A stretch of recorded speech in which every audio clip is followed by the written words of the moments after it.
Bonjour. La leçon d'aujourd'hui est la phrase déclarative et la phrase interrogative. Première question.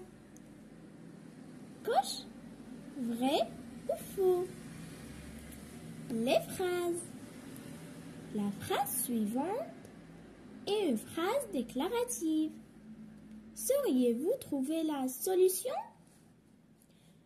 Faux, parce qu'on a là un point d'interrogation. On va cocher faux. La phrase interrogative sert à poser une question. C'est vrai. La phrase déclarative sert à exprimer un sentiment. Non, c'est la phrase exclamative qui sert à exprimer un sentiment. Mais la phrase déclarative sert à déclarer une chose, donner une opinion et raconter un événement. Alors, on va cocher faux.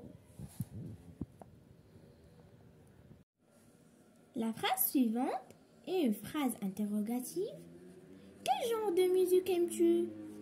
Oui, c'est une phrase interrogative, car on a le point d'interrogation et on a là l'inversion du sujet.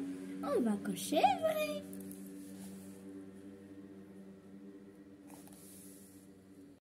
On passe à la deuxième question. Transforme ces phrases déclaratives en phrases interrogatives en commençant par est-ce que et en inversant le sujet. A. Matthew est rentré à l'école. On va ajouter est-ce que. Est-ce que Matthew est rentré à l'école? Et le point d'interrogation. Et maintenant, la phrase B. En commençant par est-ce que et en inversant le sujet. La phrase B. Tu peux me montrer les exercices que tu as fait? On va commencer par est-ce que. On va dire est-ce que tu peux me montrer les exercices que tu as fait? À la fin, le point d'interrogation, bien sûr. Et maintenant, on va inverser le sujet.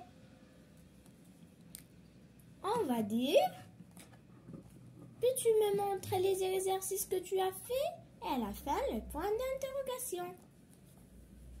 La phrase c'est il a gagné la course. C'est une phrase déclarative. On va la transformer en phrase interrogative en commençant par est-ce que. On va dire est-ce qu'il a gagné la course? Et à la fin, un point d'interrogation. Maintenant, on va passer à l'inversion du sujet. Attention là. Avec les pronoms sujets singuliers, il, elle ou on, il faut mettre un T entre les verbes et le pronom quand le verbe ne finit pas par T ou D. La phrase D. Elle aime les mathématiques. C'est une phrase déclarative qui se termine par un point. On va la transformer en une phrase interrogative qui se termine par un point d'interrogation en commençant par est-ce que. Et on va dire est-ce qu'elle aime les mathématiques? La deuxième phrase.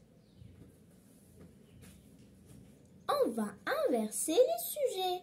Là, c'est la même remarque de la phrase C.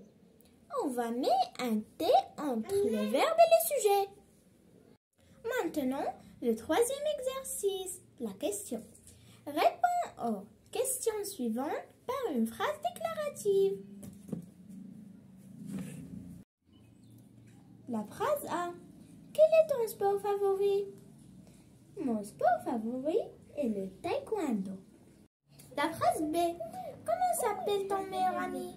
Ma meilleure amie s'appelle Arise. La phrase C. As-tu un animal de compagnie? Oui, j'ai un animal de compagnie. J'ai une lapine, s'appelle Rabbit. La phrase D. Qu'est-ce que tu aimes faire pendant ton temps libre? J'aime dessiner et j'aime lire et j'aime cuisiner avec ma mère.